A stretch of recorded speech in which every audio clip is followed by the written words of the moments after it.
Vamos. Ciao, Rosa. I actually got started in the cycling movement, or the bicycle advocacy movement, because I was riding my bike to university and I got hit by a truck. And I was fine, I got knocked off the bike, but the truck ran over the bike and squashed it.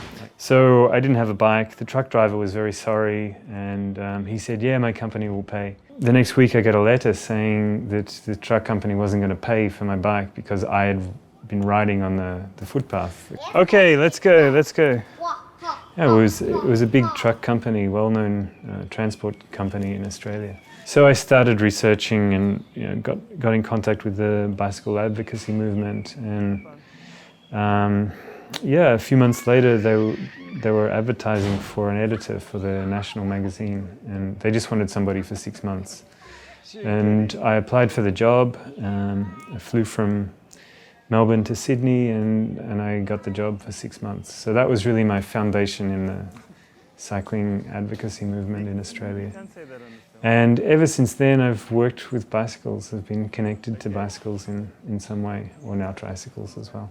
Put it under your leg, there, like that. Okay. In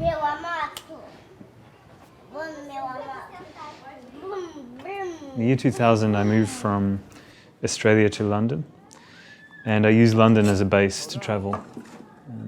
I imagined that this would be a trip of maybe 9 months, maximum 1 year.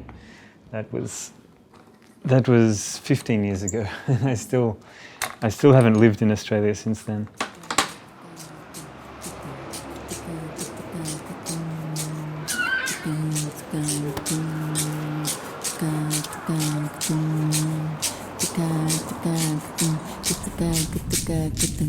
Der Traum ist Ende, auf Feier ich die Schlage, und meine Seele zu leiten, bring Maracatu,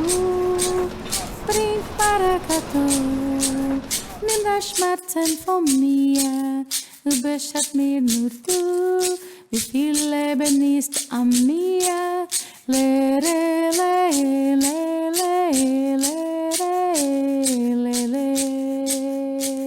I was living in Hamburg in Germany at the time for a little while, and I was noticing that there were a lot of bicycles discarded in the streets, and I started to think, okay, what could we do with these bicycles that could be potentially useful and could turn into a project for me? And I started thinking about transportation needs in different parts of the world, and I thought about Africa, which I knew very little about. So I did some research and I found an organisation in the UK that was already shipping bicycles to different partners all around the world. And I decided to go and volunteer with them for a while. And I spent some time collecting second-hand bicycles and loading them into shipping containers and shipping them off to different parts of the world. And learning how this organisation worked and how they were funded, and I started writing proposals for them. So I was working on, in different ways for this organisation. And then I decided, okay, I have all this knowledge about how things work on this side, but I know nothing about the partners over there. So I decided to visit some partners in South Africa. And then at the same time there was this request from Namíbia, these volunteers who were doing outreach work for people living with AIDS.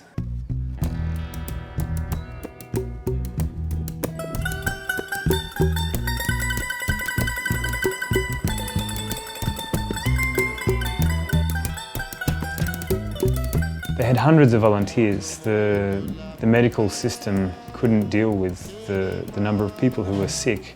It was 20% of the population basically infected. There were large numbers of volunteer organisations, mostly connected to churches.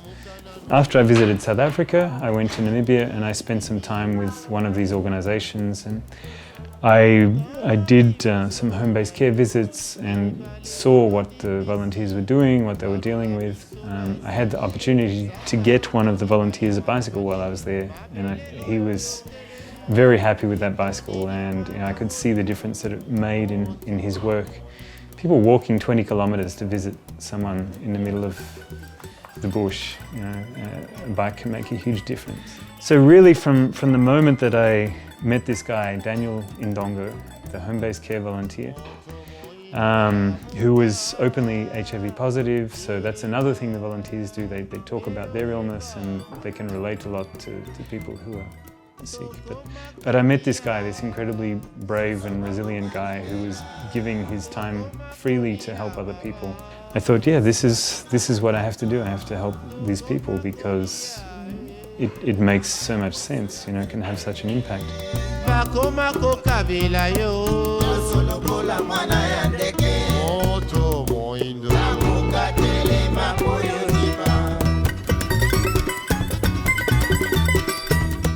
I met some people who were telling me that, you know, there's an enormous number of bicycles waiting to be shipped. I started to think, okay, I need to start an organisation.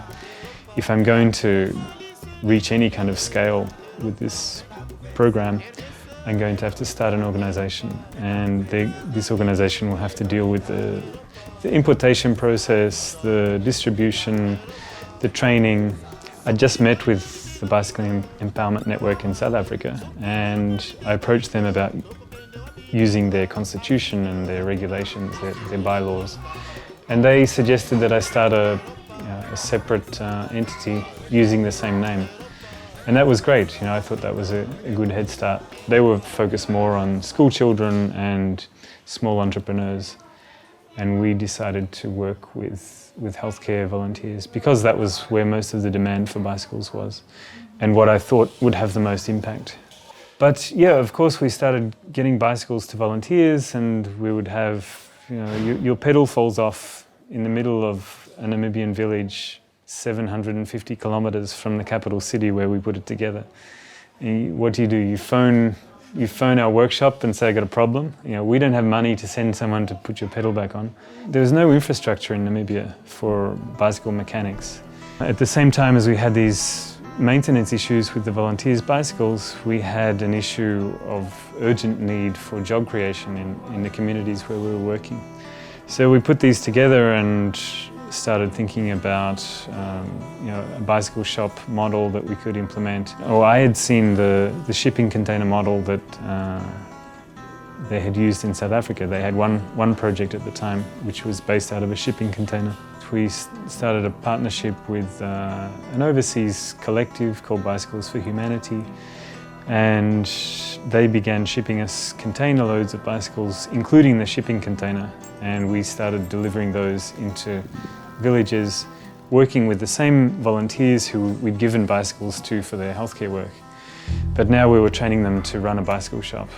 And so they continued doing their healthcare work, but they started selling bicycles and earning money for themselves to feed their own kids, but then making profits to support the other kids in the other children in their communities.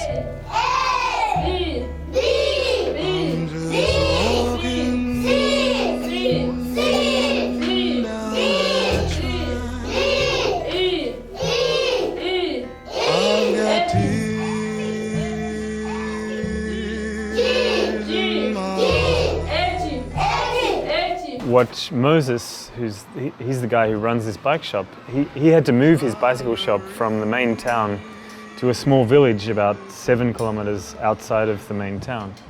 And when he arrived there, he was shocked to find all these hundreds of malnourished children. And he started immediately to look around for resources to help feed them, and he was able to start a small feeding program. And using the profits from his bicycle sales, he was able to expand the feeding program. We bought this land from the money or the profit we make from the servicing and the selling of the bicycles.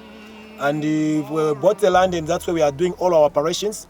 We have involved some stakeholders like the Ministry of Health, who are coming here to do the testings of the kids and giving some medication to the kids. Most of our kids, some of them they are orphans, and some of them they are living with HIV. It's around 300 children. He's got all their details. He's got lists of the kids. He's got contact with the Ministry of Gender and Social Welfare, the Ministry of Education, the Ministry of Health, and he's sharing this data with all of them. He's found out what data they need to be able to support these kids. he's got a lot of kids who are not registered with any government institution, so they weren't receiving any of the benefits that they're entitled to. We are investing much in the community. We are looking forward, and our vision and our aim is that by the coming years, the issue of stigma must be over or ending among the people, that the people can be free and be open to come up when they can accept their status and they can accept everybody, and the people who are above there, they can come down and help these young people, young children, that they are the future leaders and they are the community people are going to be leading this region or leading these villages. We've given people resources to do something different with their lives and given them an opportunity, and now they're really reinvesting in their communities with the opportunity they've been given to run these bike shops.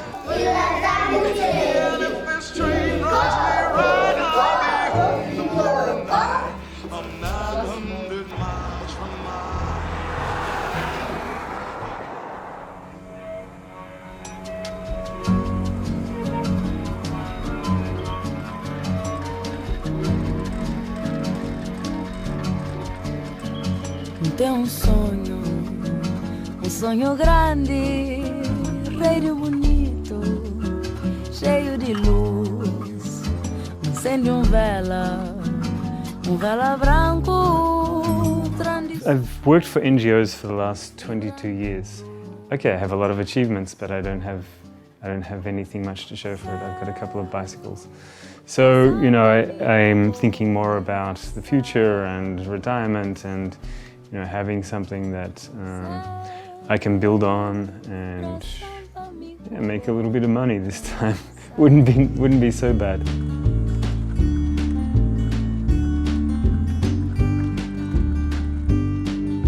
You know, with this business, I want to employ people who are outside of the traditional job market. You know, there are 500,000 youth who are, you know, outside of the education system in Rio de Janeiro, who are outside of the traditional labour market, and you know, these are the people that I want to work with. It's also a way for me to stay here, to spend more time here, because I'm, you know, 3 or 4 months of the year I'm travelling for work. I'm travelling outside of the country, and yeah, that's pretty tiring for you know, having a young family. It's not so easy. And you know, this is my city now. This is where I'm going to live for, you know, potentially the rest of my life. So I better start doing something for the city as well.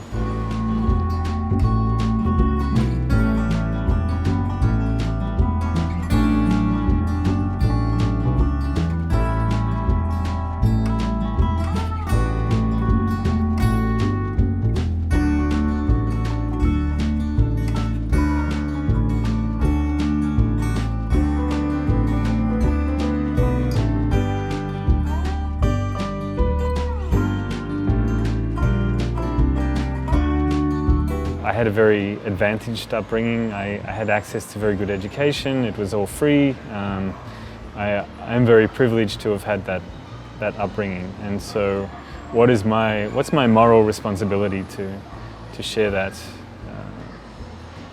benefit that I had in life with other people and try and make some changes for people in a very immediate way. You know, how can I bring that to other people? And I think what's important to me is to share the knowledge I have that can be useful for other people to change their lives.